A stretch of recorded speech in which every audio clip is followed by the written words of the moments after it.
So. Ja, wir würden einmal um Ruhe bitten. Okay. So, wir begrüßen euch ganz herzlich zur 4. Internationalen Schülerinnen-Klimakonferenz hier in der Hochschule Bielefeld. Wir heißen euch ganz herzlich willkommen, wir freuen uns, dass ihr da seid. Wir haben diese Konferenz im Rahmen der 17 Nachhaltigkeitsziele, vor allem im Schwerpunkt Ziel 4, Ziel 12, 13 und 14 auch einmal da oben rechts eingeblendet. Wir freuen uns euch ganz herzlich hier in der Hochschule Bielefeld begrüßen zu dürfen.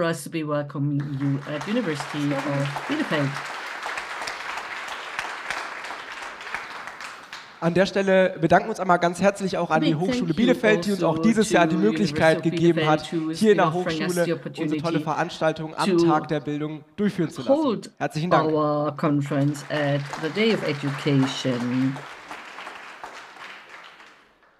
Dieses Jahr geht es um klimagerechte Ernährung. Aber was ist eigentlich klimagerechte Ernährung? Welche Herausforderungen hat es?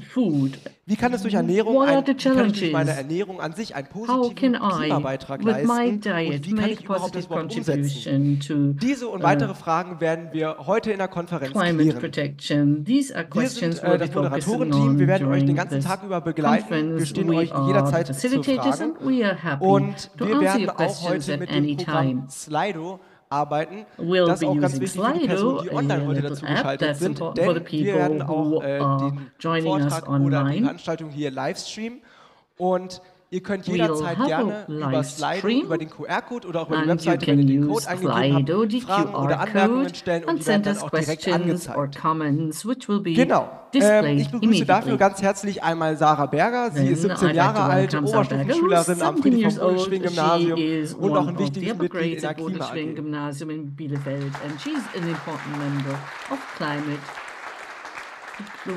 Ja, genau. Und dieses kleine Junge, er ist 16 Jahre alt, er ist ebenfalls Oberstufenschüler an der Friedrich-von-Bohlen-Schwing-Schule. Er ist ein Teil der Klima AG sowie ein Mitglied der SV und ein Mitglied der Bezirksschülerinnenvertretung. Und wie gesagt, bei Fragen könnt ihr wirklich immer sehr gerne auf uns zukommen. Wir bauen die dann auch an der richtigen Stelle ein.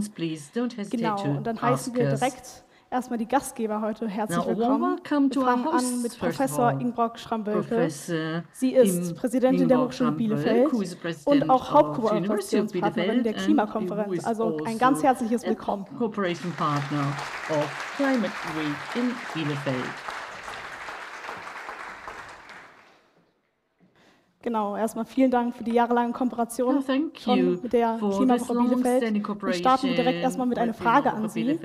Warum ist das Thema Nachhaltigkeit sowie die Kooperation mit der KlimaWoche wichtig für die Hochschule Bielefeld? Also das Thema Nachhaltigkeit, wir kennen jetzt alle wahrscheinlich Sie auch den Bericht des Club of Rome 72, beschäftigt schon Generationen von Menschen.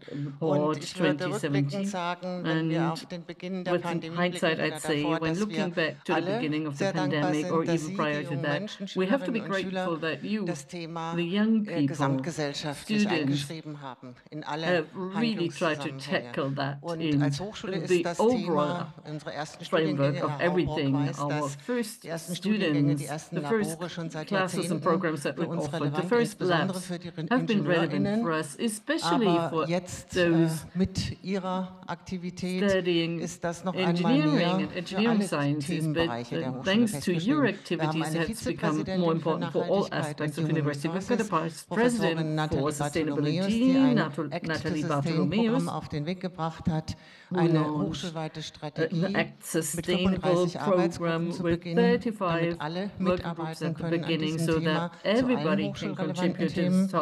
Und insofern sind wir glücklich, dass wir Sie schon zu Gast haben dürfen zum 4. Mal, aber die KlimaWoche von Seiten der Stadt eben auch hier verortet werden konnte mit dieser Veranstaltung. Ja, das ist ein großer Schatz für uns. Genau, also dann hat Frau Haubrock hier auch eine, Frau Ingeborg Schramm-Wölke, sorry. Ja, kein Problem. Genau, also sie hat auch noch eine Rede vorbereitet, die können Sie jetzt auch sehr gerne noch vorstellen. Dankeschön, ein kurzes Grußwort. Ja, liebe Frau Berger, lieber Herr Runge und lieber Kollege Haubrock, Frau Bartholomäus ist noch nicht da oder kommt wahrscheinlich später auch dazu. Lieber Herr Ohlemeier, lieber Herr Rüther und sozusagen wir von der Hochschule, lieber Herr Reddemann, wollte ich auch nochmal, wir haben uns eben kurz getroffen beim Bild, ja. Herzlich willkommen zunächst an alle Schülerinnen und Schüler und Lehrerinnen und Lehrer und auch an alle, die online dabei sind. Wir sind sehr glücklich, dass Sie heute bei uns im Hause sind oder im Rahmen der KlimaWoche online teilnehmen. Es ist großartig für uns, wie ich eben schon sagte, dass Sie zu Gast sind. Zum Tag der Bildung, nicht der Lehre, nicht der Forschung, nicht der Ausbildung, sondern wenn man auf das Humboldtsche Bildungsideal blickt, auf die vollkommen zweckfreie zunächst Auseinandersetzung mit einem Thema, das, wie ich eben schon sagte, von Ihnen gesamtgesellschaftlich eingeschrieben ist in die Agenda, in unser Handeln, wofür wir auch über Generationen sehr dankbar sind. Wir haben uns über Generationen bemüht, aber Sie haben mit sehr viel Mut, sehr viel Umsicht und auch fordernd im Sinne Ihrer Zukunft erwartet, dass wir uns alle auseinandersetzen und dafür sind wir, glaube ich, alle dankbar. Hannah Arendt, politische Theoretikerin und Publizistin, hat mit einem wunderschönen Buchtitel dieses zweckfreie Denken mit Denken ohne Geländer beschrieben. Ein Bild, das uns in Erinnerung ruft, dass wir auf der einen Seite frei sind und dass diese Freiheit auch einen hohen Wert hat, auf der anderen Seite aber auch deutlich macht, dass diese Freiheit mit einer hohen Verantwortung einhergeht und auch nicht ohne Risiko ist. With a big responsibility and is not without risks. I and my colleagues, we are all very happy to be welcoming you here. Sustainability is something that we hold high here at our university. I wish you all a very nice and good day, inspiring, exciting, with a lot of pleasure. Thank you for being here and have fun. Ja, vielen lieben Dank. Die 16. KlimaWoche Bielefeld steht unter der Schirmherrschaft des Oberbürgermeisters is under the budget of the mayor of the city of Bielefeld. So a warm welcome to the mayor, Mr. Rüther.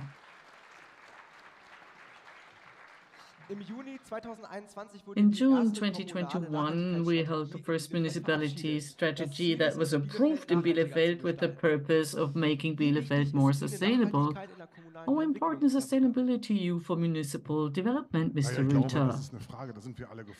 I think that's a question where everybody has to do something. Nothing works without sustainability. We see the development of the world, and if you break that down to Bielefeld, it can only mean to really motivate everybody to work towards that goal. And you start early on at a very early age, and even if you are as old as I am, nothing's lost. Dann können Sie sehr gerne Ihren Vortrag. Ja, sehr geehrte Frau Professorin Schramm-Wölk, lieber Herr Ohlemeier, Professor Schramm-Wölk, Mr. Ohlemeier, and also a team of facilitators, ladies, gentlemen, but especially students. It's a great pleasure for me being with you today and seeing so many interested and also committed students in the room. I think more than 300 are here in this room, and also 1,500, that's really impressive, have joined online, and that really speaks for the quality of the conference and motivation of everybody who takes part today. If you eat that food that's good for environment, for human beings, for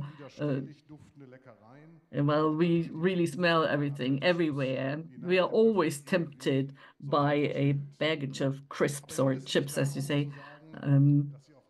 But it doesn't mean that you have to do without all of that. I wouldn't dare doing so because I love eating myself, and not always healthy food, as you can see when looking at me. No, you have to take intentional decisions that not only ourselves, but the planet and also our animals should be treated better. Have you ever thought about the fact how our diet influences our environment? Surely, because otherwise you'd not be here. The production of beef and meat contributes very much to greenhouse emissions. Not everybody has to turn into somebody who eats only vegan, but we can reduce our meat consumption. Animals deserve, not only in my eyes, to be treated with respect, whether we have them on our plate and eat them or not. We have to take more intentional decisions and look where our food comes from and how animals are treated, organic or fair. These are not for nothing, but that does not happen on a single day or in a single month. It is a process that you have, and you start by creating the necessary awareness. KlimaWoche has become a very important part of the education scape in Bielefeld, as you can see again today. Education about sustainable development plays a very important role in our city. It allows everybody to understand how their action impacts the world and to take responsible decisions. Education for sustainable development is a very important building block in the sustainability strategy of the city of Bielefeld. This awareness is something that we need and that has to be developed. Let's take the long-term project Energiesparen macht Schule. Saving energy is a role model for saving our resources.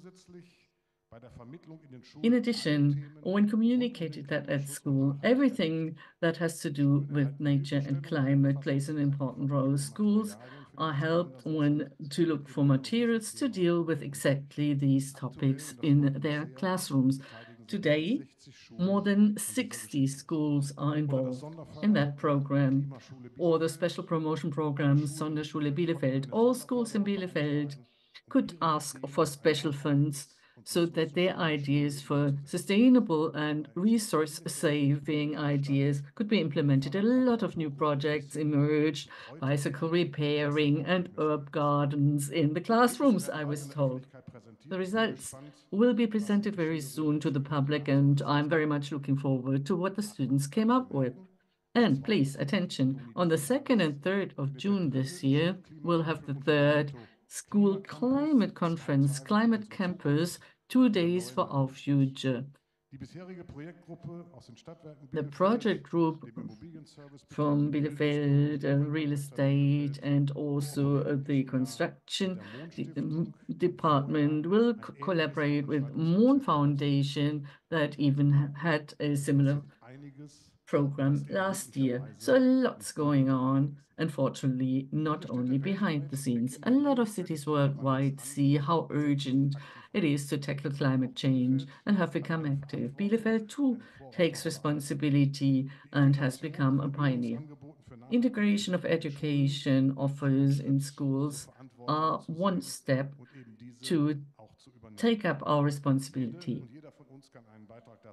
All of us can make a contribution, be it by more conscientious consumption or by sharing knowledge. Today, there's even more knowledge to be learned.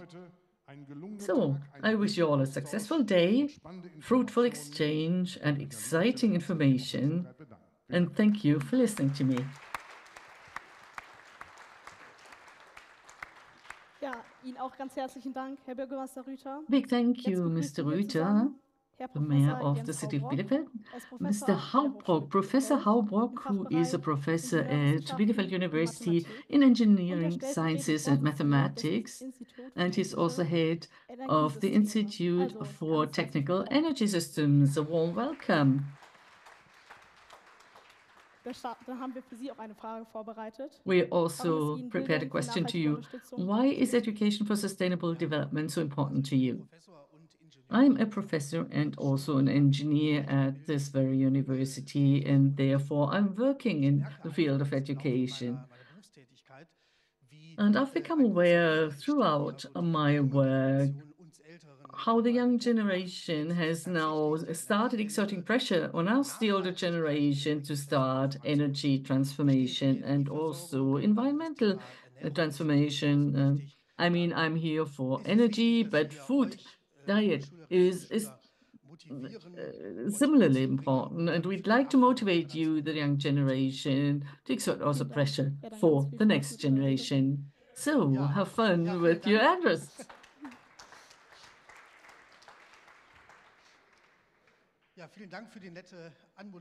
A big thank you for your kind words of introduction. A warm welcome to Bielefeld University.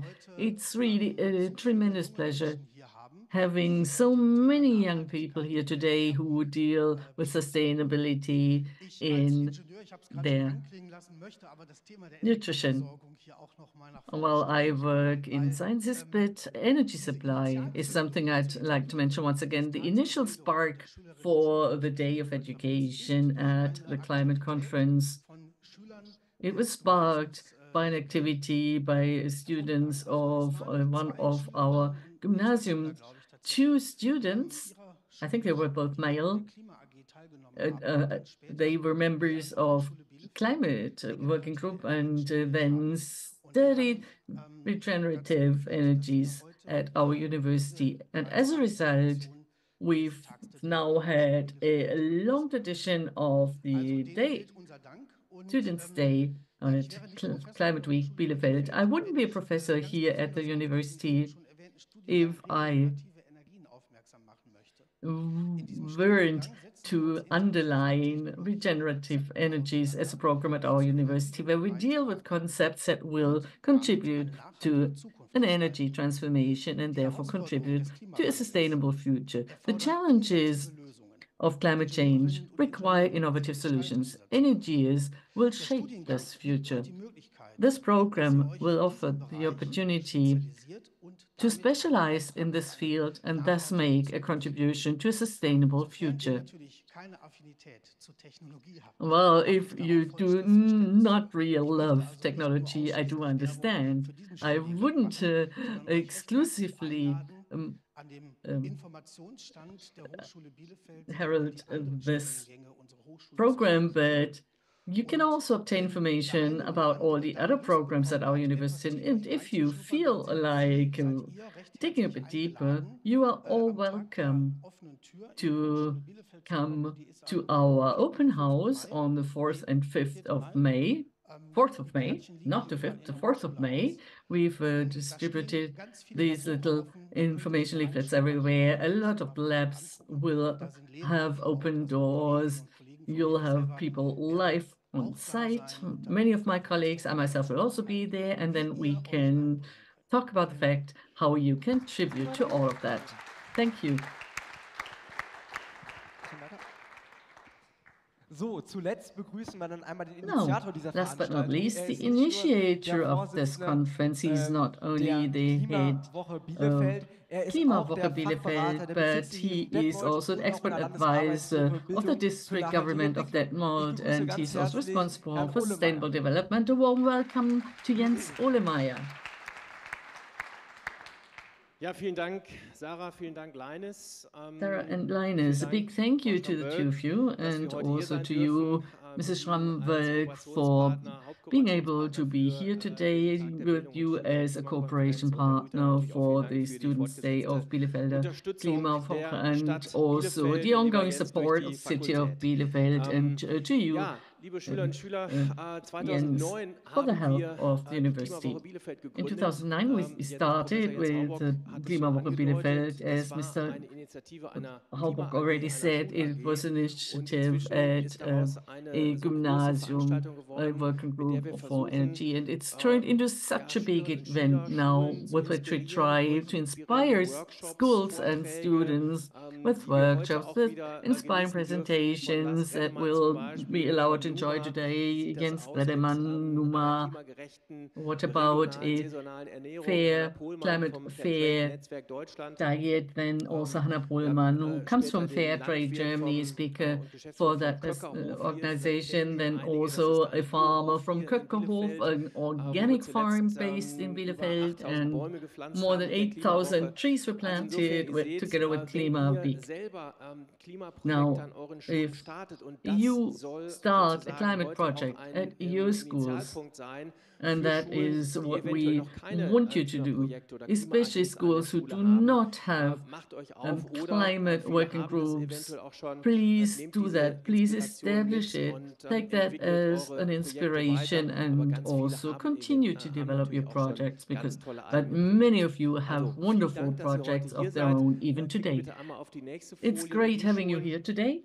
die noch nicht angemeldet Let's sind. click Das to the ist schools. meine Schools who Rolle have als Fachberater not der registered Bezirksregierung yet and Detmold und is an expert Regionalkoordinator für das Landesprogramm Schule der Zukunft. advisor Meldet to euch the an mit district euren government of Projekten Detmold. That's zum my task to do. Landesprogramm der Please Landesregierung Nordrhein-Westfalen register Schule der for Zukunft. Dort könnt the ihr eure federal states Nachhaltigkeitsprojekte programs. entwickeln. Your Ihr habt die sustainability projects Möglichkeit, can be an Schüler- und developed there. You've got the Schülerinnenakademien teilzunehmen, wie opportunity to zum also Beispiel im attend students' April, academies, ich meine, es ist such der as in 17. April April. in diesem I Jahr. Dort think it gibt is es on the am 17th Berufskolleg of in Halle April, where eine at Schülerinnenakademie Berufskolleg zum Halle Thema there'll be a Fast students' oder Fair Fashion. academy on Welcher fast Typ and bist fair du? Und fashion. wir werden auch im nächsten Jahr, das könnt ihr euch jetzt schon mal What merken, am type are 12. you? März And on the diese 12th of March next Schülerinnen-Klimakonferenz year, unter we dem will Thema have the Students' Fast or Climate Fair Conference Fashion again, fast and durchführen. fair fashion. Das heißt also, wir wollen diese Konferenz dann auch mit euch What that zusammen means, entwickeln, eure we'll Ideen develop mit that einbauen. conference together with Seht ihr you. hier eine kleine Also Modenschau mit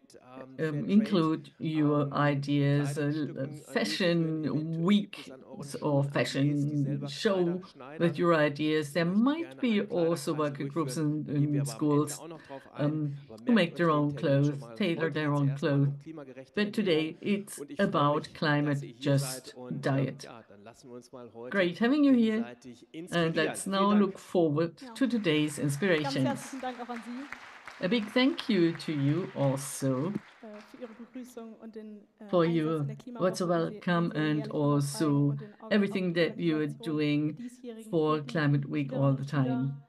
Klimakonferenz.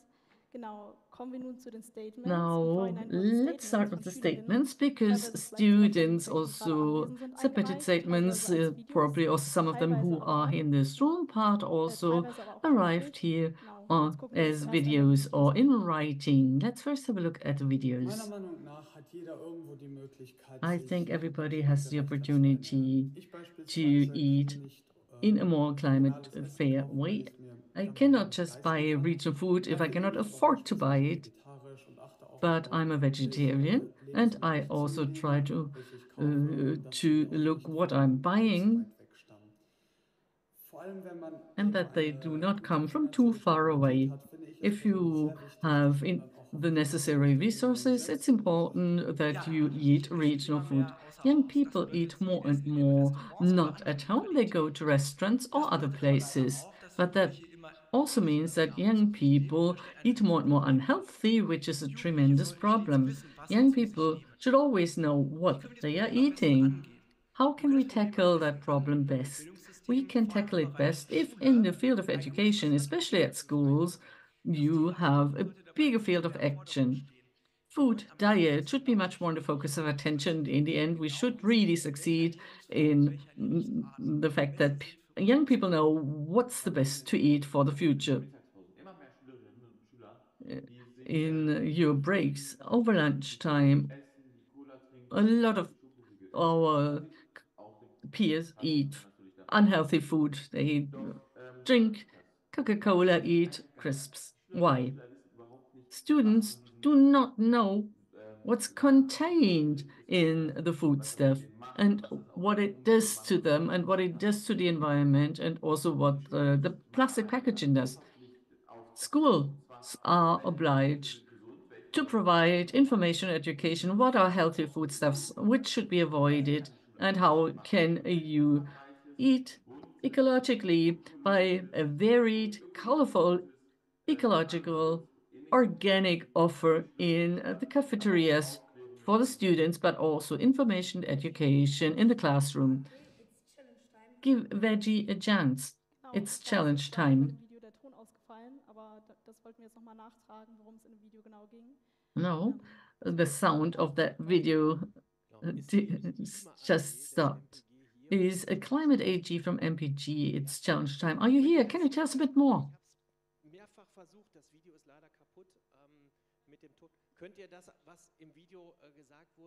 What they said in the video, can you tell us? Well, let's look forward to what you've got to say. It's challenge time. What does that mean? So who's the one to tell us more about that? Please pass on the microphone.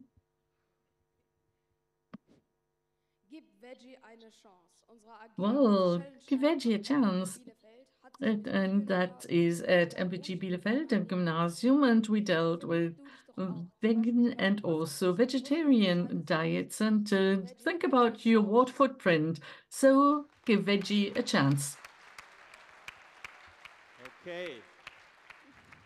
Super, danke. Darf ich Wonderful. fragen, in welcher Klasse ihr seid? May I ask you what class you are in? Seventh. Applause, applause.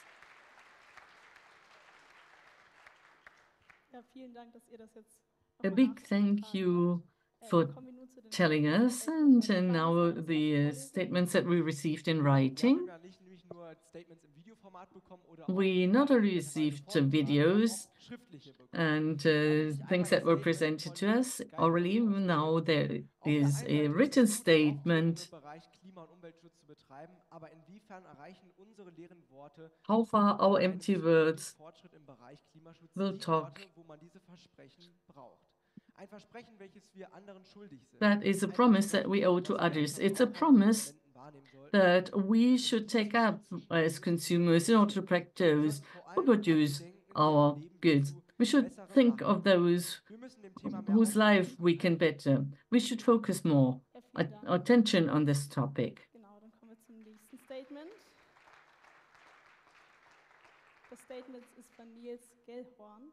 That's a statement by Niels Gellhorn. No, it's from the Leopoldinum Detmold, that's a school. While politicians have to introduce more stringent rules for climate-friendly foodstuffs in order to fight climate change, which means that regional seasonal products have to be promoted in order to make them more attractive for consumers and in order to avoid long transport ways in order to reduce CO2 emissions. Not everybody has to have a strict vegan or vegetarian diet, but we need more awareness for regional and seasonal foodstuffs.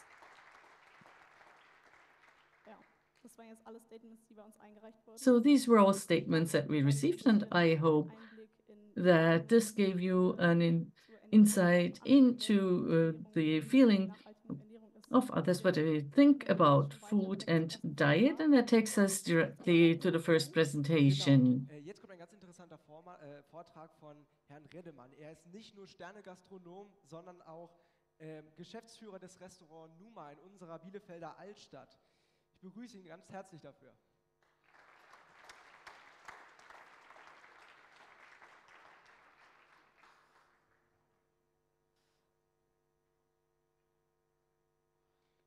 Darauf einmal, genau.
Küche ist wie gesagt mediterran-asiatisch, das heißt, wir kochen alles, was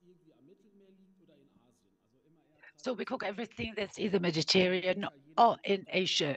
So it's more an Italian trattoria than it is something else. It's an Italian trattoria and it is Asian street kitchen, and it's not a creative gourmet kitchen. We don't want to hear gourmet. We want to have Mediterranean and Asian. We also make a pasta in the restaurant.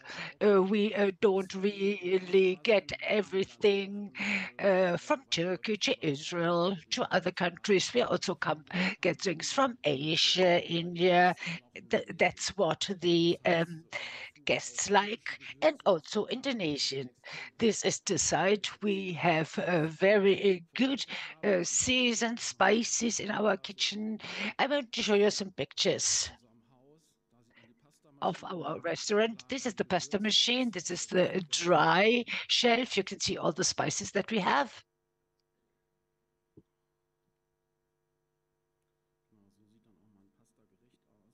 That's a pasta dish. That's a bit Japanese. Those are our variations of starters. They're in the middle of the table, and the guests take their own starter. This is beetroot, burrata. That's a trout from the sea lake. I'm going to talk about it later on. Sourdough bread, that's what we do. That's what we serve. You can see it here again. And drinks. Most of them we do ourselves. For instance, mango juice, Japanese drinks. We are buyer certified. We have, if for instance we write by ecological lamb, it is guaranteed that it is an ecological lamb. We document goods inwards, productions, the size of the portion, and also the number of the portions sold. Why do we do that? We wanted to see the relation between goods sourced. It has to fit to the name of the dishes sold.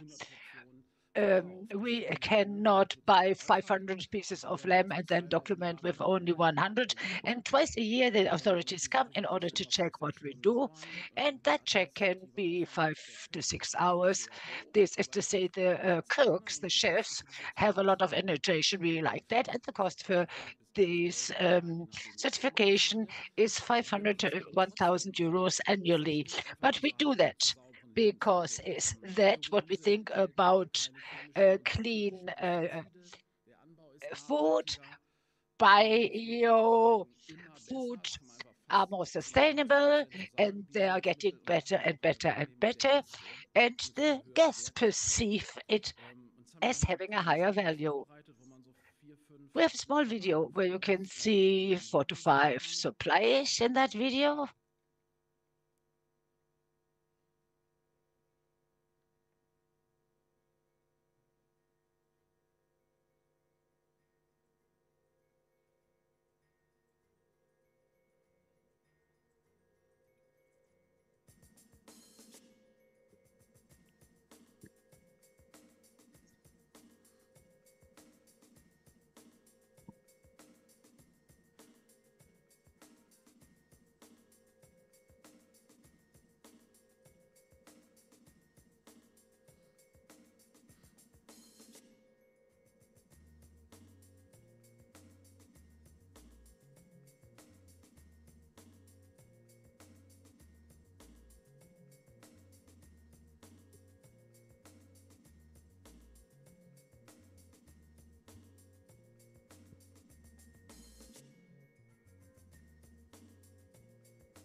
That's the breakfast they serve.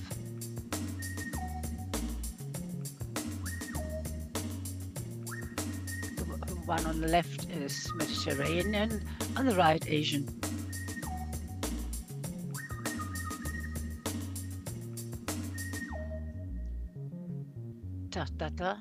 And about that, yes. Danke. Thank you very much. Ja, das ist nett. Danke, danke. Genau. Thank you very much for the applause. We have something else that's special because we adapt the dishes to the season and, if possible, we source them locally. There are menus where we say we actually cook with regional dishes. But if you then look at the menu, paprika, zucchini, and then we ask ourselves, where are they sourced? For instance, Spain becomes Swiss, a German province. If we think about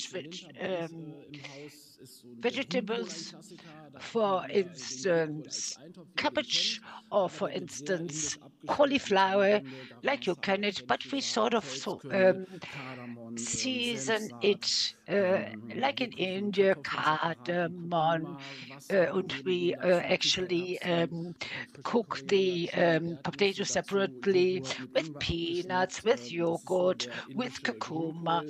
So that is the Indian cauliflower. And for the last 12 years, we offer that in winter, and the patrons always ask for that. It also works with the beet root. We, for instance, use it in the same way. We have cabbage with kekamanok, with kimchi that is made also from cabbage. It's like sauerkraut from Korea.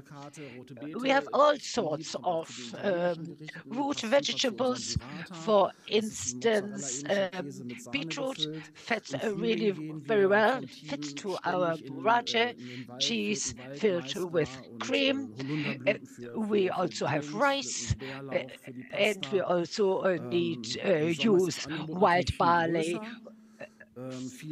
for pasta. In summer, the offer is much broader, and they come from Bielefeld to Tierhausen. That's 5 kilometers from here. And we all go and pick our strawberries, and we also go and pick in autumn. The economic aspect of seasonal sourcing is that food is cheapest in high season. For instance, strawberries, they cost less in August than in January. They are locally sourced. This is to say, they don't foul that. The losses are smaller, and it's much more interesting from an economic day. The advantages of regional day, we have short bus. China just lives 5 kilometers away. It's much fresh when it rises here. We order several other types salad, and she actually picks it shortly before she sends them. We can see that the little milk is still running from the root, and it hasn't been for 3 days. On large markets, we have a much better quality, and we also have a personal bond to the producers, and we give the right sound to our restaurant who's all involved in sourcing. We know which hands have actually bred and sown this food. This is like a circular economy that is actually for us a precondition for Numo, and that's something we value. I have another 3 photos for you. That's in autumn. I went there for 1 week. 3 people harvest the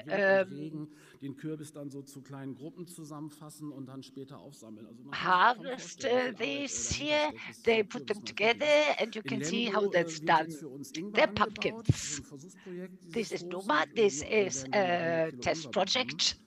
And this is ginger. We'll have a lot of ginger in Winter ginger from Westphalia. Tina, she will say something about the vegetables, salads, and spices. It means many thanks for your fantastic salads.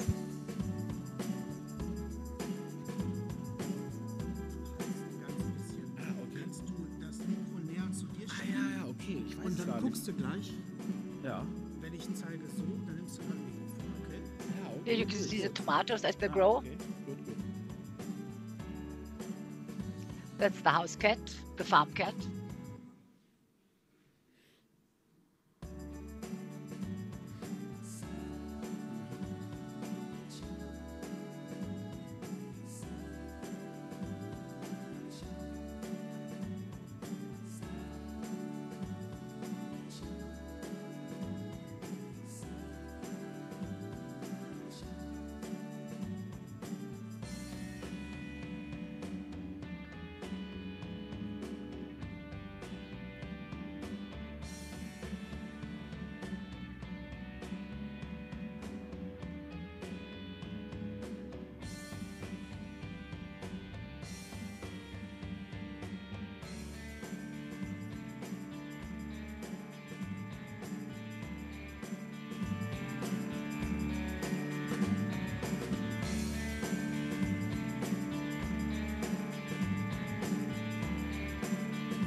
Genau.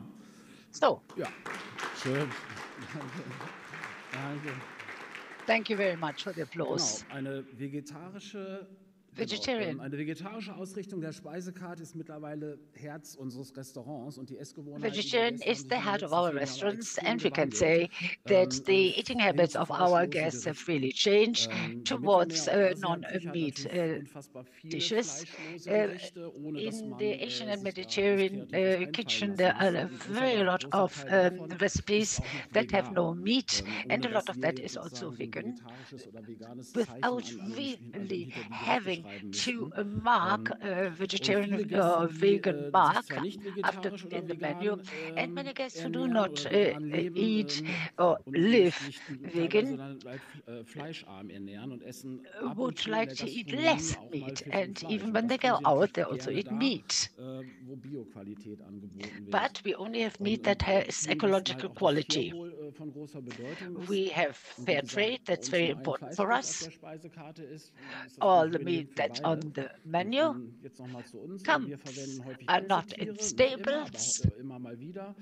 We also use, and that's currently on our menu, we have Japanese sausage that's very hot, very spiced. It's made of lamb. Maya Tutin house, she doesn't breed lambs, but they're running around the meadows and eat the weeds, so we could get them. We have then the ecological lamb from Poyersdorf at Bayreuth, and for instance, we have a regional farmer who actually planted some Asian vegetables. As I said, we also have a house butcher who actually cuts it the way we want, and I can show you a video of that now. Genau, da sind wir mit den Gewürzen you see the spices? We brought them to the butcher. I also bought a little bit of fennel and coriander. And Paul, that's the butcher, used his recipe, the ratio between salt and meat, and we have all the spices, cardamom, olive oil, zucchini, a lot of pepperoni. That's what I used, and I added it then. Genau, dann geht's jetzt noch mal zu uns, and now, einen kleinen Brattest zu machen. In our restaurant, we do a test, a cooking test, and it's really, as a butcher, you always have one possibility. If you cook, you can change a bit if you didn't like it the first time. This is the dish that is on our diet, on our menu currently. We use egg fruit, we cut it, put it in the oven, like the cabbage is a normal cabbage.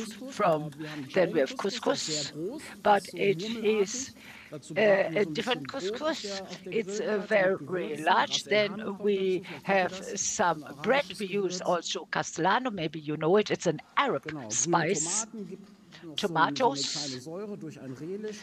Then we have a relish, sweet sour, to make it a bit spicy. That's ecological yogurt that has dripped through a cloth, and it is more or less like fresh cheese. You can order that in our restaurant anytime you like. And otherwise, you can also order small portions of meat, 80-gram goulash from Bayerland, or a conventional pico chicken that is from the vicinity. The chickens don't have antibiotics, are fed with mice. The only fish on our menu is smoked trout from the Sick Lake. That is one part of our variation of starches. I will show you 2 to 3 pictures. And if we have a sea fish, it's only coming from Iceland, because in Iceland the fish still is angled, so that means that no other than the intended fish is fished. So we don't have other fish that are netted. If we have shrimps, they have ecological quantity, sometimes widely caught, but never from an aquarium. Those are these cheap ones. We don't like those. This is from Westphalia. This is the Sick Lake in Bünde. It's a small lake. That's a small tank. Only trout, as you can see. It's a small plant. I go there once a month, or he brings them to us. It's fantastic quality, you can believe me. And that was my lecture, and now we have come to the end. Thank you very much. I can only say something. It's really exciting to find out that it's possible to contribute to sustainability. That's the very nice thing if you operate a restaurant, so the restaurant can be part of the solution and not part of the problem. Thank you very much. Thank you very much for us. That was great that you have shown us how the Asiatic and Mediterranean fish looks like, so that you work together with the producers. That's fantastic. And that you've shown us how to prepare the food. So now we have the Q&A. If you are online, you can use Slido, you can ask questions. Or Mr. Olmer goes around with the mic, and everybody who is in the room can also ask them if they want to ask a question, if you want to make a comment. Yeah, go ahead. Haben wir das? Ah, okay. Okay, somebody there. Dr. Kruse. Dr. Kruse. Oh, ich als Erster, okay. Mich interessiert eigentlich, ob ich die Frage beantwortet bekomme, whether my question can be answered, whether pupils learn how to cook at which schools. On the one hand, you want to do it, but on the other hand, one has to start. Wo kommt das How her? do I boil an egg? Where's the egg coming from? How do I handle the egg best? Zu Hause haben Eltern vielleicht And nicht at immer die home, Möglichkeit, some die parents do not Zeit always have the oder auch das possibility or Wissen, the time or the cooles knowledge Kochen an den to Mann zu bringen. Vielleicht actually kann Herr Uhlemeier ja cook darauf fantastic. antworten. Maybe Mr. Uhlemeier would have an answer to my question. Die Yes. Frage gebe ich natürlich auch gleich weiter. I Ich bin will pass Lehrer am on the Friedrich-von-Bödel-Gymnasium. Da haben wir solche We Kurse have somebody at tatsächlich the nicht. Da wird das Boden im Gymnasium, that's where Thema I am, and we don't Fachbiologie have these höchstens things.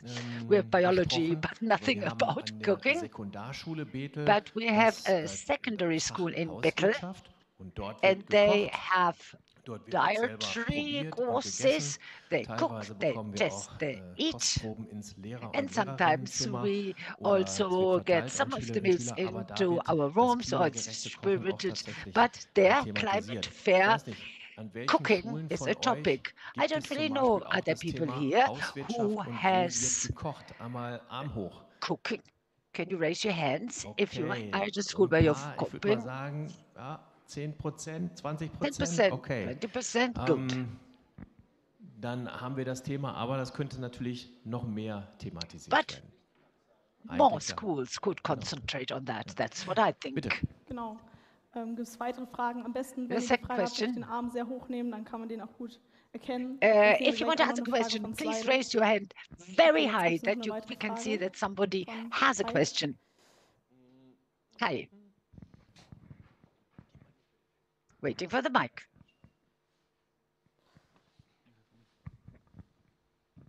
Ja, vielen Dank. Thank ich you. frage mich so ein bisschen bei diesem Konzept, was I jetzt wonder vorgestellt worden when hearing the concept that inwiefern was sich das presented, preislich auswirkt, weil wir haben ja eben schon in what's einem the Videostatement price?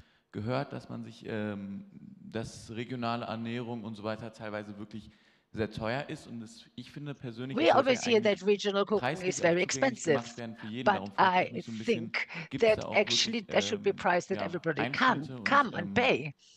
Do you have to make cuts in the price that we can see because you saw us regionally? Well, if you ask me, as a restaurateur, one has to really think what you do. But high quality costs a lot, and we have to pay. And if people like to eat and eat almost everything, so the Asian lovers eat, for instance, every time, everything of a menu if there is a meat. But other restaurants offer a similar dish that's very conventionally.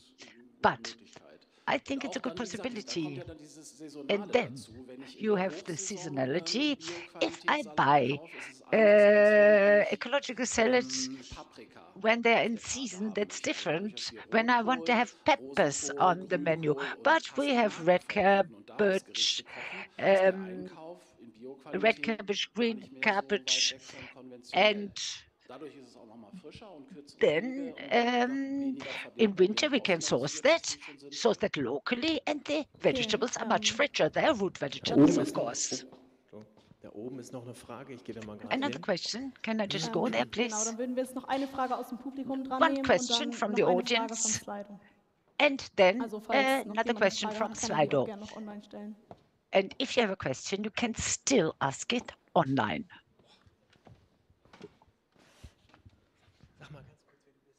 Also ich bin Peter vom Leo. I'm Geto und ich from wollte Leo. fragen, ob im Restaurant I would Stammkunden oder auch so Leute kommen. Do you have in your restaurant people who come all the time or just Jetzt habe ich natürlich once? beide Mikrofone mitgenommen. Sehr No, you took intelligent both von mir. microphones, so I don't have a microphone to answer anymore. Gib mal schnell durch, bitte. Again, I just have the micro back, please.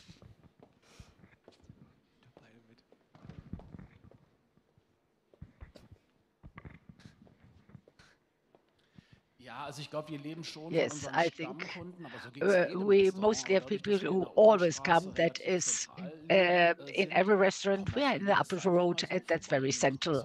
So some people just pass. We have been there for 30 years, and I can really tell you, every day we get new guests, but of course, 50% are those who always come, but the rest comes once a year or twice a year, or just to see what we do. Thank you, Rich. Last question from Slido.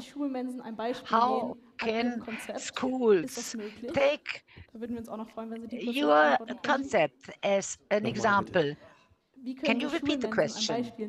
How is it possible that schools can use your concept as an example? Is that yes, absolutely. I think they do that. I think that Ms. Meyer von Thayer also talks at the university. I think she also supplies to the university. It's the same principle. We have to think about how we eat. We should really eat more what's in season. If you always want to have eggplants and pepper in winter, just use what's in season and cook that. And as I said, spicy Turkish dishes also work with Brussels sprout and green cabbage. Just use spices. Use what's just growing. And this is what a canteen can do. But they offer food that everybody likes, for instance, mushrooms or aubergines. They should be more courageous in really cooking local dishes. Thank you very much that you answered the last question. If there are any other questions, you can still put them on Slido. But when we have a discussion, and now the next Schöcke. I would like to welcome Hannah Pohlmann. She actually is the referent and for fair trade. Welcome.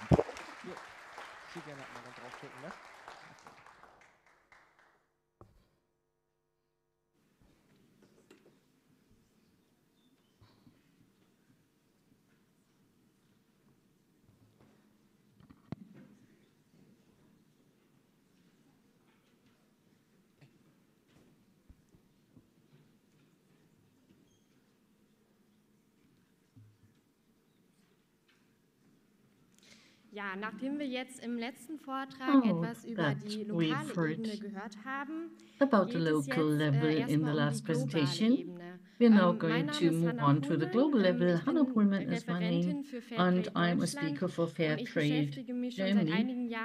For many years, I've been working as an educational speaker about sustainable food, and I'm looking forward to talking about a fair trade system today and about what sustainable food and agriculture means in that context. It's not about your personal diet, it's rather about agriculture and also the global context around it. Ja, als erstes stelle ich euch vor, warum wir überhaupt Fairtrade brauchen und wie das internationale Fairtrade-System funktioniert. International Fairtrade System auf das System der Agrarökologie, was ich euch gerne vorstellen würde. Und dann gebe ich euch noch ein persönliches Fazit und einen Ausblick. My personal conclusions and also an outlook. This is a quote from Juan Pablo Solis. He's a climate expert for Fair Trade International. The work of Peasant Collective is tremendously important for the worldwide nutrition. It has to be in the focus of political decisions. Who are peasants or smallholder collectives? The World Food Organization defines peasants as such. Less than 2 hectares of land are being cultivated. Worldwide, they use 12% of the agricultural use surfaces and produce 45% of the food. So that's quite a bit. 1.5 million people out of 8 billion people in the world live in small holdings.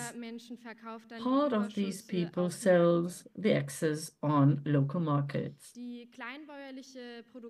These peasant or smallholders is technologically most frequently more efficient than vast operations. Technology is lacking and scale effects can hardly ever be realized. In addition, farmers are hindered because of unfair structures from processing their products in their own countries.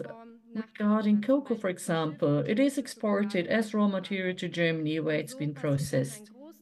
What happens is that the vast majority of the value added will only come about abroad, let's say in Germany. Why fair trade? If you research the food situation, the no poverty, then the income of very small peasants is frequently only half of what large food producers earn, and the annual income is between 300 and 3,000 US dollars only, as compared to the German gross national product. The difference is astonishing. Large producers earn 2 or 3 times the annual income of peasants. What does fair trade mean? Fair trade is a non-profit organization. It stands up for fair working conditions and also in the Global South, the fair trade labels, stable minimum prices should be ensured, and also a fair trade premium. Then the farmers can decide themselves what they want to use their premium for building a school, for example, or for doing other things that will improve the local infrastructure. Thus, fair trade intends to create ways that peasants can reach their objectives on their own. The worldwide trade can only fight and prevent poverty if it is more just and more transparent, which is not the case at all today. Now let me talk about fair trade Germany. We have that label that you find in supermarkets. One does not trade on our own, but would like to make that label better known and would like to stand up for better and more sustainable consumption. The core is a fair trade system, and well, do not shy away from that. Fair Trade International, in the center, that's the umbrella organization taking care of elaborating standards and taking over the coordination work in that worldwide system.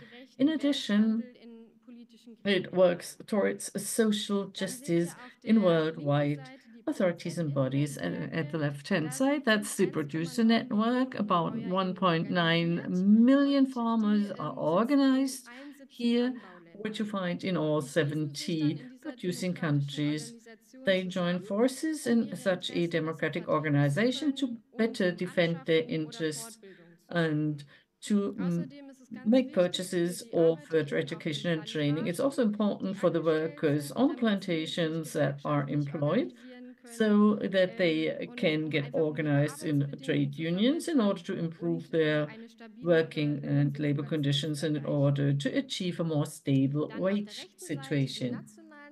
To the right, national fair trade organizations, such as Fair Trade Deutschland. You find them in 21 countries in Europe, North America, Asia, and also Oceania. They'd like to improve the visibility of fair trade and conclude also contacts with companies who would like to have the fair trade label. Then you've got a value-added chain starting from the producers to the consumers.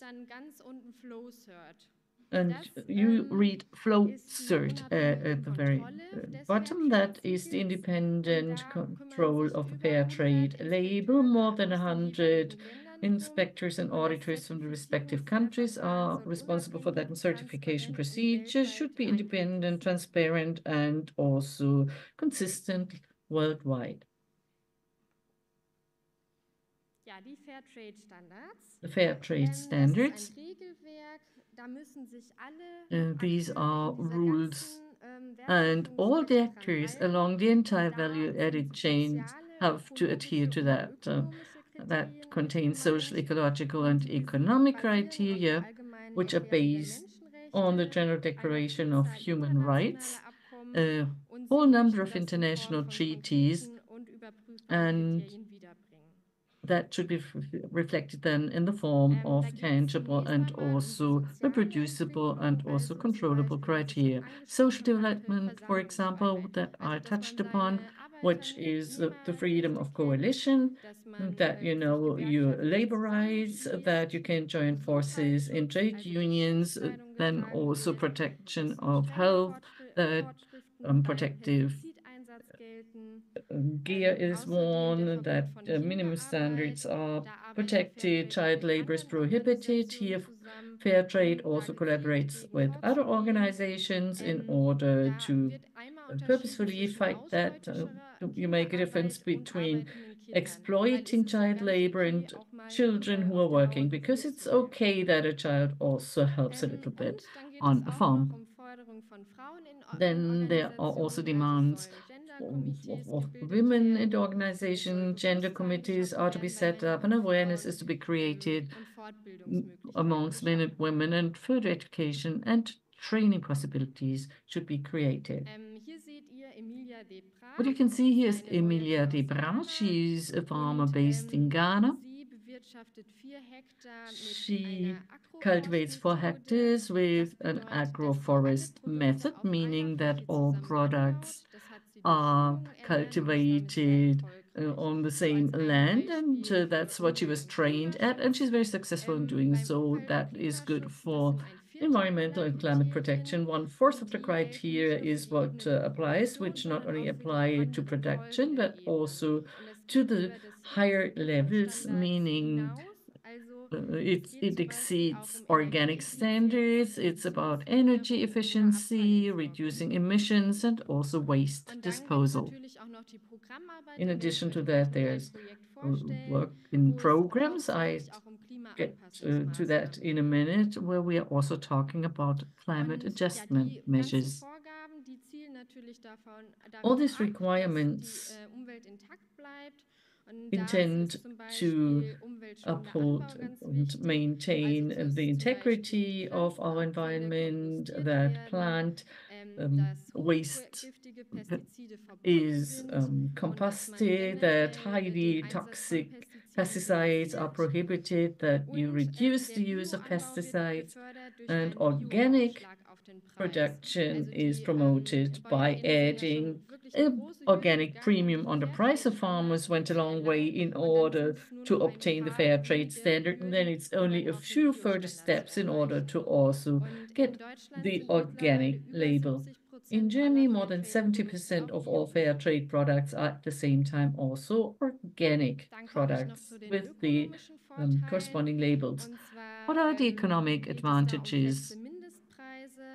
We're talking about fixed minimum prices. They are paid a fixed minimum price, and additionally also a fair trade premium, so that the cost of production are covered.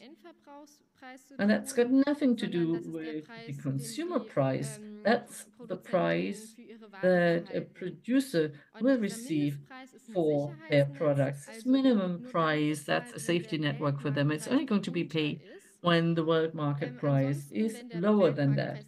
If the world market price is higher than that, then of course the world market price or a fixed negotiated price will be paid. What I would like to also say, pre-financing of the harvest, meaning in contrast, you have a contract where you will receive the money before the harvest. And also long-term trade relationships, access to the world markets. The products are traded with as few intermediaries as possible, and that you build up long-term trade relationships.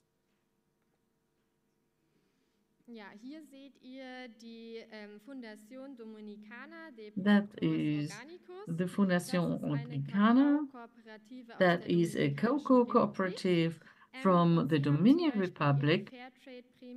Their fair trade premium was used for their water supply. It's been renegotiated again and again. 60 groups are involved in that, 300 producers. So that is a very large cooperative, and they together try to figure out what they should use the money for.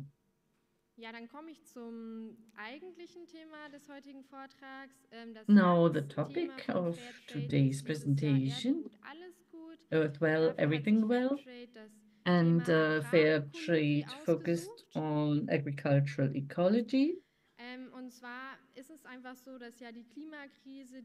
The climate crisis affects farmers everywhere in the world. They have to transform their production, and agricultural ecology, that's what fair trade uses. It is a holistic process involving several levels. The Agricultural Organization of the United Nations defines it as follows: agriculture should supply people well without destroying the environment, not only today, but also in the future. What is agricultural ecology? Well, that is a very clumsy word. Holistic, that's what it means. It means that people work together with nature, not against nature. And that's something that we see frequently. It is also research in science, but it's at the same time also a movement practicing it, so that our food and our biodiversity is helped. Not only dealing with water and soil and biodiversity, but also social components such as income, participation, and also promotion of women and young people. So in the local cultures, the food traditions have to be recognized as important know-how. Frequently that doesn't happen. Why agricultural ecology? You probably also feel it yourself in other aspects of life. Frequently, one only looks at technologies, agricultural technologies in our case, but these have not yet contributed to creating better prices, to having a more sustainable nutrition, and therefore we need a holistic concept which not only applies to practice but also to the structures. Whom does the land belong to anyway? Can land be sold? It's very important to change over to ecological production, but that won't change everything. And then we have to figure out which other steps we can take in order to change the agricultural production situation. That's an example of the Fair Trade Climate Academy. By changing climate conditions, coffee harvests can deteriorate. I went to Colombia last year, and I was there in order to do farm work, and I asked what I could buy, a bit of the coffee, but they don't have enough coffee, neither in Brazil nor in Colombia. After they had so much rain that the harvest has been so bad, and therefore the world market price increased so dramatically. That's an example from Ghana, where Fair Trade set up a climate academy in order to make the coffee farmers more resistant. It's a collaboration project together with other international partners and also the Kenyan Machakos Cooperative Union, which is a coffee cooperative based in Kenya. Here, farmers are supported by external experts, and then they convey their knowledge and pass it on to other farmers. 8,000 farmers could be supported that way. They were trained in sustainable agricultural practices and also how you can use sustainable energies and methods. That was then also put on paper in a Climate Academy guide. Well, I'm not only a representative of fair trade in Deutschland, I'm also here as myself, as a private person. What I'm enthusiastic about as a private person is the concept of food sovereignty, a concept by the Smallholders Association Campesina. They developed the right of all people and all countries to define their agricultural policy and food policy themselves. That might sound trivial, but only a fraction of our foodstuffs are being produced locally today. It would be quite nice if every country was able to procure their and produce their own foodstuffs, and that includes Germany expressly because our self-production is not very high. So when looking back to the local level in the last presentation, and also the example of local farmers, how can local and global fight can be reconciled? The idea of sufficiency, that should be in the focus of our attention. How much do we actually need to live well? And how can our consumption patterns be thought anew? That not only includes of nutrition, but also many other aspects of life. I hope I was able to convey a bit of enthusiasm for the international level, and I'm looking forward to Q&As now.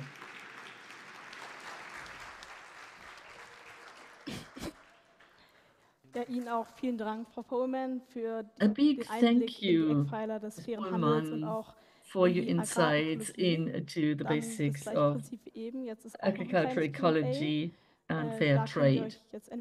We've got some time for question and answers, so if you'd like to ask a question or send us a question via Slido, some have arrived even today, even now.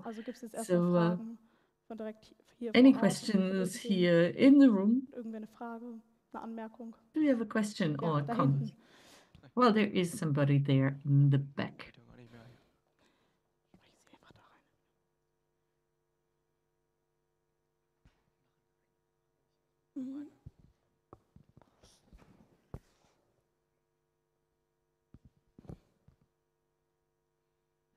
Guten Tag, mein Name ist Janja von der ESM. Janja, I come from ESM, Marienstem Berufskunde, and I'm an educator in training. My question is, Lebensmittelgeschäften erstmal mit viel Verlust in our supermarkets, do we have to face losses first in order to change something in our foodstuffs? Or what? Or how does it happen? If we do not buy foodstuffs that will be wasted then in order to trigger changes to become more ecological. I don't think that this is something that will happen overnight, because we cannot expect that everybody will become ecological, seasonal, regional, and also eat correspondingly. I'd say that in the next decades, a lot of things will change, and that then hopefully there will be more regional foods available in the supermarkets, which is not the case at all, because the kale, this green cabbage, that's not normal that you find it in our supermarkets, at least not fresh. A lot will change if the consumers ask for it. Also es ist schwierig zu sagen. It's rather difficult to tell. Viel über Kakao und Kaffee I talked a lot about cocoa and coffee. So if more cocoa or coffee farmers will plant other crops and sell them, then our life will take a totally different direction. So it's really complicated to tell whether there will be losses in the supermarkets. Dann würden wir jetzt aus zeitlichen Gründen noch eine zweite Frage von Slido noch For time reasons, let's take a Slido question now. And if you've got further questions, you can ask them later. And they can also be answered during the panel discussion later on now. In capitalism, can there be fair and just trade? Ja, das ist eine gute Frage. Good question, which is not easy to answer. I touched upon land, land ownership. Und das ist natürlich schwierig, wenn wir jetzt hier in Deutschland it's really tricky. Ländern sehr viel Landgrabbing sehen. If we see a lot of land grabbing in Germany and other countries, so land is used for other purposes, for construction, for example, then you don't have any means of production anymore for agricultural products. We have free trade treaties in place that limit farmers in many countries and hinder them very much. So it's really, really difficult to say what kind of production we need, what can we have apart from capitalism. We'll have to look around what kind of alternatives there are. Genau, jetzt habt ihr erstmal alle eine Pause. Well, yeah, you all deserve a break, but before you all get out, what about the catering and market of possibilities? You find catering outside, cakes with vegan and also organic catering with vegan products mainly. On the other hand, you can also have a walk around, look at the market of possibilities where there are lots of products where you can talk bitte to noch a lot einmal of kurz, wir people. haben noch so ein paar So, organisatorische we've got Dinge, some die wir housekeeping ansagen müssen. comments that we 2 have Minuten, dann könnt ihr to sofort los. another Bitte. 2 minutes and then you're allowed to rush out. Genau. Und zwar nach der Pause wird es eine After the Workshop-Phase break, geben. Ihr habt, als ihr euch we'll angemeldet have a habt für workshop. die Konferenz heute, konntet ihr auch für euch einen Workshop anmelden. Now Die the werden im workshop, Anschluss you stattfinden, could werden register for the dafür workshop. 90 We'll have the Minuten workshop later on. angepeilt. 90 Und minutes is für die Personen, die es nicht what geschafft haben, we'll sich bei der Anmeldung auf einen intend for Workshop that. And anzumelden, if die bleiben sehr gerne somebody, hier when im Hörsaal. Da registering, wird es einen großen Vorteil was geben, not seid ihr auch able herzlich to eingeladen. really Genau, wir register wollen for euch one jetzt or the hier other eine kleine workshop, you can Übersicht attend the geben, workshop welche here Workshops in es the überhaupt auditorium. gibt. Now let me give an Und overview wollen damit auch over the starten. Und workshops. zwar, der erste Workshop The wird sein first von one Income Sie. Es wird is um from zirkuläre incomes. Wertschöpfung, Kunststoffe This is und about Energie circular reden. Es value werden added gemeinsam and kreative plastics and energy. Ideen entwickelt Together, und creative geschmiedet, ideas will wie eine be nachhaltige forged Zukunft nachher auch aussehen könnte. about Genau. a Und alle, die sich sustainable für future. Thinking So von everybody who is Wissenswerkstatt interested in angemeldet future haben, thinking da from wird es Wissenswerkstatt, Zukunftsszenarien und this is Lösungsgründe about geben. future scenarios and finding solutions. Genau, dann der dritte Workshop. Then the third Muss es workshop, unbedingt vegan sein? Das Thema does it wurde heute necessarily schon have to be leicht vegan? angeschnitten. Dort wird es dann Well, auf jeden that Fall was ausgeführt also von mentioned Jan before Hoyer vom today. Gut Jan Wilhelmsdorf. Hoyer from Gut Ja, der Wilhelmsdorf, who can Workshop provide more information than chocolate der journeys and wurde von expeditions. That oder wird is von what moderiert. will Der be fünfte Workshop moderating, ist and Food the Stories vom Rollscher Hof. next one Friede, is Freude, food source from Sojakuchen. Rollscher Hof Gemeinsam and werden einen Blick happiness drauf and geworfen, soy cake wie die in order to Lebensmittelproduktion know überhaupt aussehen. how Ja, food der stuff Workshop is Müsli being selbst produced. gemacht mit And Hanf Müsli von selbst Cornelia gemacht mit Sand oder Hanf. Thomas. Müsli made Darin geht es yourself Hanfsamen together with im hemp. Müsli und It's about generell hemp seeds Hanfprodukte in für die gesamte muesli and Familie. hemp products also for the entire family. Genau, der siebte Workshop The fällt seventh workshop, leider heute aus. Es wäre gewesen well, has to be bewusster Umgang cancelled. mit Wasser. Would have been Für die Personen, die sich für den Workshop focused angemeldet haben, die bleiben auch sehr gerne use of hier im water. Hörsaal, sind herzlich Whoever eingeladen für registered den for that Beitrag workshop, please vom Gut attend the Wilhelmsdorf. workshop from Ja, Gut der vorletzte Wilhelmsdorf here Workshop, in the digitale auditorium. Klimarallye Then von digital Welthaus. climate Darin rally dreht es by sich um digitale und Welthaus. It's about interaktive digital Weltreise über and Tablets. Und interactive da könnt ihr so ein bisschen global Ernährungskultur der journeys ganzen Welt kennenlernen. about the Genau, food und der in the letzte whole Workshop world. And the last workshop, Food for Future, Climate Protection, with Knife and Fork from the Consumer Organization of Rhine-Westphalia. And before we start into the break, once you are in the workshops, it's important that after the workshops, we'd like to hear about what you discussed here in the plenary. That's important that somebody works out a PowerPoint slide summarizing the content and the outcome. And as of 12:30, please hand that PowerPoint slide to Mr. Ohlemeyer, office at bielefelder-klimawoche.de, and we'll discuss it later on here. Now about the workshops. Well, you deserve your break, of course.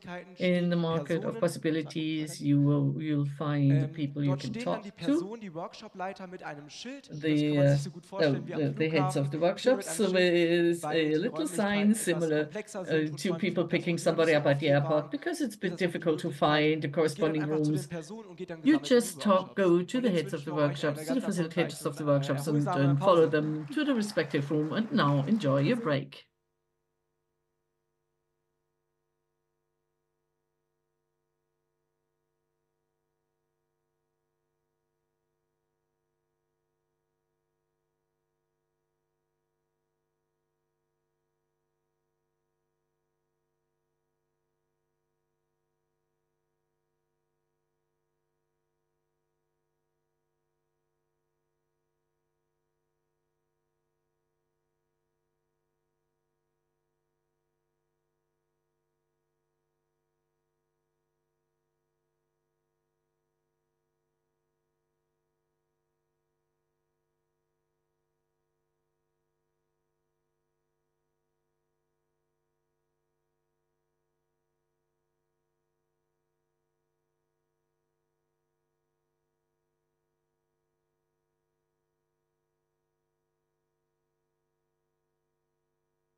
So when you're all sitting down, geht das Mikro? Ja, alles klar. Can you hear me with the microphone? Yes, I can.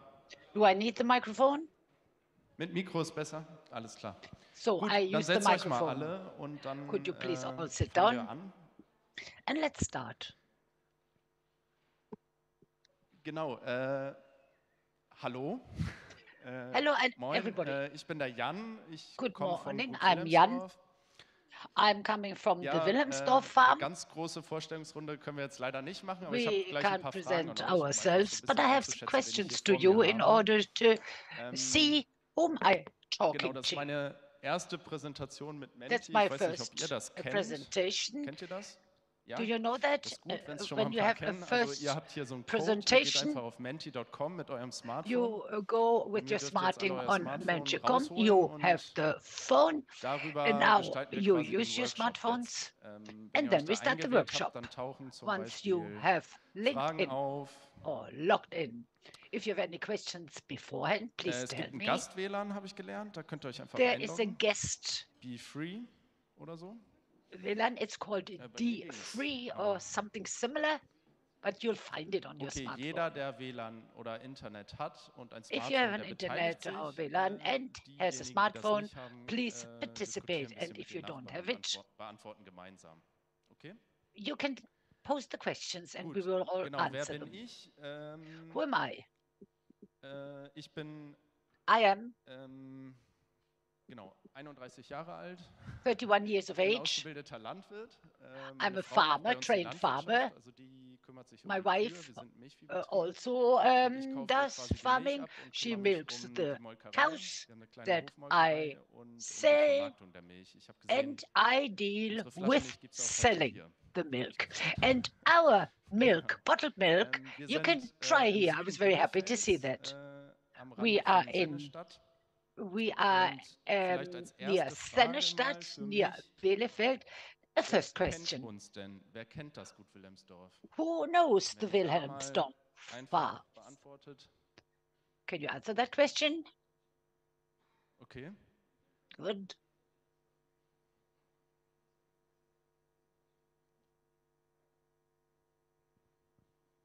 Ja, ist schon mal interessant. That's very Deswegen bin interesting. ich heute gekommen, weil And that's why ich I das came Gefühl habe, here, dass wir bei jungen Leuten noch nicht so because I had bekannt the sind, feeling weil wir that young gerade so people im aren't really, Generationenwechsel sind. don't know Wir übernehmen gerade den Hof von meinem us yet, Schwiegervater und because seinem we have a Geschäftspartner als change junge Generation. in Ich, meine Frau I, und noch I'm zwei the weitere younger Geschäftspartnerinnen von uns. generation, my Und wife and wir I, wollen das ein and we bisschen have two ändern. Wir wollen other auch, dass partners, die and we junge want to change that a Generation bit. auch unsere We also Kultur want uns that the besser young kennenlernt und viel bekannter generation sind. gets to know us so that we Ich are habe better eben die known to Diskussion zum Schluss ein everybody. bisschen verfolgt. Da war so I die followed the Frage final regionale discussion, ökologische regional, Lebensmittelversorgung. Wir sind ein Beispiel dafür. ecological Also wir food produzieren supply. hier We are a ökologische good Frischmilch example. und We have Naturjoghurt ecological fresh und milk, vertreiben den ausschließlich in der Region hier. and we 15 sell this Kilometer. only in the region. We Genau, also wenn make so yogurt, wenige by the way. kennen, wer hatte denn, da müsst ihr jetzt einmal aufzeigen, wer hat denn schon sich mit Landwirtschaft befasst? Also wer kennt sich da so ein bisschen Who aus? knows a bit Irgendjemand von euch? about agriculture? Could you raise your hands, please? Okay. Good. Gut, ja, da muss ich dann ein bisschen gucken, wie wir das machen. So Heute geht let's es see ja how we'll do darum, that. What are we doing today? sind wir bei der nächsten Frage. And this is the next question. Ich nehme das immer so ein bisschen so als, ja, als so eine Entweder-Oder-Debatte wahr. Entweder man ist vegan oder nicht. It's not Jetzt really hier mal als Frage, either or. ernährt Debate, ihr euch either you're vegan, vegan seid or ihr not. vegetarisch So the question oder is, do you eat, are you a verzichtet ihr in vegan, der are Regel you auf a Fleisch, vegetarian, aber esst or es do you not manchmal? eat a lot of Oder meat, but eat it esst ihr richtig viel sometimes, Fleisch und gerne? or do you really eat a lot of meat? Okay, interessant. That's very Ich interesting. habe damit gerechnet, dass ein paar mehr I Veganer thought oder there are some more sich vegan vegans ernährende or Menschen hier bei sind. vegetarians. That's what I expected. Aber auch an die anderen 24 die Frage, And the other 24 that warum versucht ihr denn, also wir sind ja hier wegen nachhaltiger We Ernährung, are here because of ist das der sustainable Grund, nutrition. warum ihr Is auf that the tierische reason Produkte why verzichtet you oder don't versucht es zu eat vermeiden animal in einem products or kleineren try Umfang, wenn to ihr nur avoid selten Fleisch them? isst? Oder Or if you only ist eat a little es meat? ein ethischer Grund, dass ihr Or Nutztierhaltung do you per have se an ethic ablehnt? reason? Warum verzichtet ihr? Why do you Könnt ihr da not einfach mal eat was eintippen? meat? Was sind so Gründe? What are the Umweltschutz? reasons? Ja, okay. Environmental protection, Ethik, ja. ethics.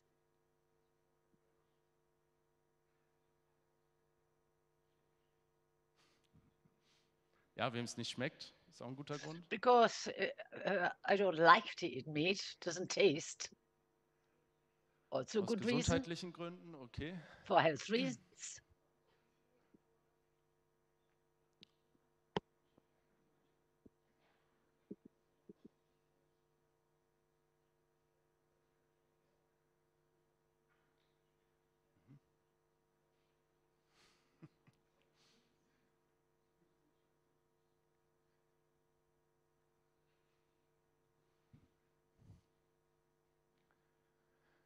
Ja, ist so quasi CO2, ja, okay. CO2, the footprint. Wenn ich das so sehe, gibt es If I look Menschen, at all of die that, there are denen people Tiere sehr wichtig sind, die versuchen, who think that animals are genau, extremely Tiere zu schützen, important. denen Tierwohl They want wichtig to ist protect animals. die They care for ethisch animals. Tierhaltung wahrscheinlich generell ablehnen und die Tierhaltung, wie sie praktiziert wird heutzutage, Ethically have nicht unterstützenswert against finden und animal versuchen farming. deswegen den Konsum zu vermeiden. And for that reason, Genau. Und also dann the conditions Umweltschutz, under which the CO2, animals Klimabilanz are von held, Fleisch, they try to not eat meat. ist Environmental problematisch, so wie protection, es the heutzutage footprint, produziert wird, that's das Fleisch. all Ja. problematic because the way that meat is currently being produced.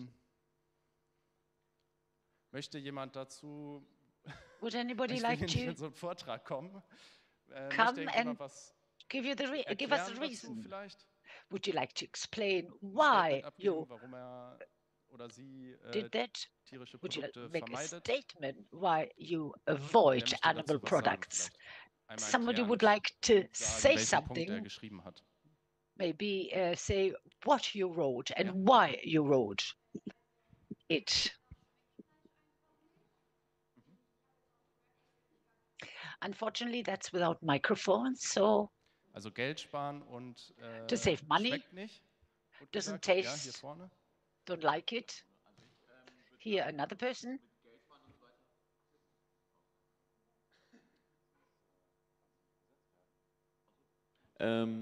Also ich also ich merke den finanziellen Aspekt noch nicht, aber ich habe das I don't irgendwie really gemacht. Bei feel mir ist es the eine ganz lustige financial Story. aspect.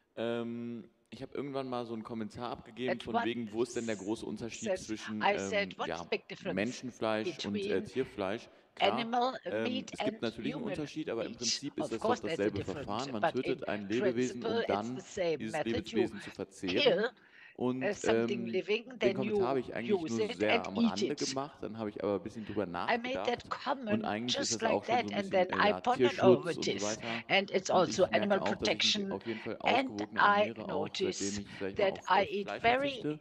Also ich bin balanced nicht vegan, since aber ich bin auf jeden not Fall seit eating meat. knapp 2 I'm Jahren not jetzt a vegan, vegetarisch und but I've aus so been a einem vegetarian unbedachten for just 2 Kommentar wurde irgendwie so, years, and I gut just so. made that comment, and that had those consequences for me. Ja, möchte noch jemand gerne auch Somebody antworten else oder noch would was? like to answer to what Genau, ich was wollte auch said, or nochmal also make einen a Kommentar dazu geben. comment. Und zwar, glaube ich, kann mein Vorredner da ganz gut anschließen. Es ist auch so ein ethischer I would Aspekt, agree aber with the vor allem person auch, before wenn me. man die It's also Seite a vom political Angebot aspect. überhaupt mal anschaut. But Mittlerweile if gibt you es schon look so at the viele offer, alternative there Produkte, are so die meiner many Meinung nach schon alternative viel products attraktiver sind als ein that Stück are, Fleisch in oder my ähnliche opinion, much more Fleischprodukte, attractive wo ich sagen than würde, mittlerweile meat hat or man es meat so product, I geschafft in den would say. Supermärkten, auch von In preislicher Sicht her, supermarkets, dass you meiner Meinung can nach, wenn ich jetzt diesen ethischen also Aspekt rauslasse, schon have sagen würde, lower dass prices solche for Produkte, animal vegetarische substitute Produkte, products. mir ist zum Beispiel im Kopf Even dieses Sojaschnitzel disregarding direkt the im Kopf. ethical Ich finde das so dimension, you unfassbar can lecker, have dass ich schon a nur aus Interesse schon schnitzel sagen würde, dass ich das lieber kaufen made würde without als ein anderes meat. Produkt. So I would prefer to buy that product than a Nicken meat product. Finde ich interessant. Also ich mag die Fleischersatzprodukte überhaupt nicht, aber I don't das like ist, glaube ich, einfach eine Geschmacksfrage. animal replacement products, Also ich persönlich but everybody has a different taste. Fleisch gegessen I und always ate jetzt, little meat. wo ich auch richtig And now Vegetarier geworden bin, habe ich auch gemerkt, I dass das became gar nicht so einen großen vegetarian, Unterschied für mich and persönlich I macht, noted for me aber personally dass that's eben not a für big die difference. Umwelt But einen as far deutlichen as the Unterschied macht environment und is das auch concerned, it makes a big an sich wichtig difference. ist, auch And it is wegen den important Tieren gegenüber, dass eben also mehr as far darauf as the geachtet wird, animals dass are die nicht concerned, that one so makes mit denen sure umgegangen wird, wie zurzeit that mit denen they are umgegangen handled wird. better than they are currently being handled. Möchte noch wer was sagen dazu? Somebody else would like to say something about that? No. Genau, also ich habe jetzt rausgehört Geschmack. Das fand ich interessant. Taste. I thought that was quite interesting. I would contradict ja, that, mögen but halt andere Sachen. some people like ja, manche other finden auch things. Fleisch eklig oder schmeckt Some einfach nicht gut. people don't like meat or they get sick when they even see meat, but animal protection aspects and environmental aspects. Ist eigentlich, euch zu erklären oder Why am I here? I would like to explain to you or discuss with you that animal husbandry can also be Davon bin sustainable. ich überzeugt, deswegen habe ich I'm angefangen convinced auf of dem Gut that. Wilhelmsdorf, For weil that ich reason, denke, I wir können work at Tierhaltung the in der Wilhelmsdorf Landwirtschaft farm because I nachhaltig think gestalten und wenn animal ich bin husbandry davon in überzeugt, agriculture wenn wir can be ökologische sustainable. Landwirtschaft machen, And also I am convinced wenig if you do synthetisch ecological wenig agriculture, synthetisch chemischen not Stickstoffdünger und wenig a lot externe Inputs wie synthetic Pflanzenschutzmittel und so nitrogen weiter, fertilizer dann and brauchen wir not a lot Tiere. of plant Und protectants. We need animals. genau, das machen wir gleich. Genau, deswegen bin ich hier. Also And ich for bin that davon reason I überzeugt, wir came here. brauchen die I'm Tiere, vor convinced allem an we unserem need Standort animals, in especially Bielefeld, here. Also im Süden von Bielefeld, das erkläre ich euch gleich That is warum. in the south of Bielefeld, and I will tell you later on Ich bin why I davon think it's überzeugt, important, and I'm wir kommen nicht drum convinced rum, wir müssen uns entscheiden, we have entweder to wir have wollen animals. Nutztiere halten, We have to ethisch decide either betrachtet, we und want gehen, to have useful animals, gehen so weit, dass wir ethically sagen, wir seen, töten Tiere für den Konsum von uns. Also diese or Entscheidung we bleibt nicht say aus. we kill Entweder wir animals entscheiden in uns order dafür that oder we can dagegen. eat them. That's a Ich würde mich decision dafür everybody entscheiden, has to be weil making themselves. auch, I would say yes. ich gucke gar nicht so sehr auf das Töten der Tiere. Also I mir tut don't look at the extrem weh, killing, wenn unsere Kälber oder but Kühe, wenn sie nicht mehr it tragend werden bei uns. Also wir for me, halten eben it's very Milchkühe bad und if die geben natürlich nur our Milch, wenn sie ein Kalb cows bekommen. Das ist so wie beim wouldn't Menschen auch. be Milch in der pregnant. Biologie ist They eigentlich vorgesehen only fürs give Kalb. milk if they have Und a wir calf, versuchen, unsere like Rinder humans. immer tragen And zu we kriegen, try damit sie eben Milch that geben und wir our sie melken können. cows Wir sind ein are always wirtschaftliches Unternehmen, pregnant das so heißt, that wenn they die give Kühe milk so that einfach we can milk them. ja, biologisch gesehen And hat verschiedene biologically Gründe, seen, werden sie nicht mehr we have tragen bei various uns, reasons. There are various dann, reasons if they're not also becoming pregnant, nicht mehr then schwanger. this is to say, if Ich they don't muss ein become bisschen pregnant, aufpassen mit landwirtschaftlichen Begriffen, aber I tragend have to heißt bei uns be schwanger. a Genau, also wenn die bit Kühe nicht mehr schwanger careful werden, dann just gehen sie auch zum using Schlachter bei agricultural uns. terms. So if Und they're worauf no ich hinaus wollte, das tut longer getting uns pregnant, they go to the immer auch weh. Wenn slaughterhouse. der Tiertransporter It kommt, oder wir really bringen sie helps eigentlich auch me. in der Regel The selber animal truck zum Schlachter, comes die or vom Hof fahren I zu drive sehen, them to das ist the kein schönes Gefühl. slaughterhouse. Aber That's darauf not gucke a ich gar nice nicht so sehr, feeling, sondern but I don't look at it wenn really, wir Landwirte, die mit Tieren because arbeiten, we im farmers who work with Alltäglichen, animals, uns macht es einfach auch Spaß und Freude we und like it. It's fun wir working with haben the sehr gutes animals. Miteinander mit den Tieren And we in der really Lebenszeit, die live sie well haben im together Rahmen der with the Nutztierhaltung. animals.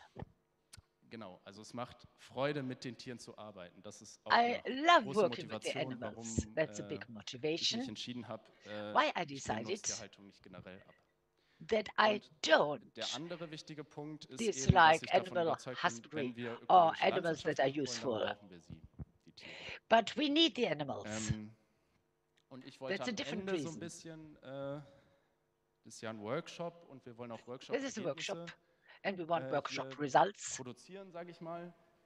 We want to Ja, produce super. them. So, Sind schon die the ersten next Antworten question. eingegangen.